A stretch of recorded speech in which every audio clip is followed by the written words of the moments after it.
মোবাইলের চার্জ চলে গেলে যতটুকু টেনশন আপনি করেন, নামাজ ছেড়ে দিলে ততটুকু টেনশন করেন না কেন? কথা বলেন ঠিক কিনা? ফেসবুক লক হয়ে গেলে আপনার টেনশনে খাবার দাবার বন্ধ হয়ে যায়। আপনি আমার নবীর সামনে দাঁড়াতে পারবেন? আপনি আল্লাহর সামনে কেমনে দাঁড়াবেন? আল্লাহ তো আপনার পক্ষে গিয়ে ফেরেশতাদের বিরুদ্ধে গিয়েছিল। আল্লাহ বলছেন ইন্নী জাইলুন ফিল আরদি খলিফা, আমি জমিনে আমার খলিফা বানাবো, মানুষ বানাবো। ফেরেশতারা বলছে আতাজালু ফিহা মান ইউফসিদু ফিহা ওয়া ইয়াসফিকু দিমা, আপনি কাদেরকে বানাবেন যারা জমিনে গিয়ে মারামারি কাটাকাটি করবে তাদেরকে?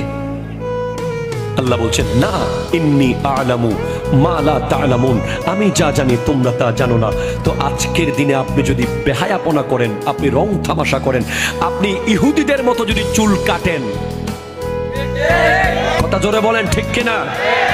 চুলের এদিকে ঘষা মারা, এদিকে আগা মারা, ওইদিকে মাথা মেরে দেওয়া, আনারস কাট, এগুলো মুসলমানের চুল নয়, এগুলো ইহুদিদের চুল। কথা বলেন ঠিক কিনা?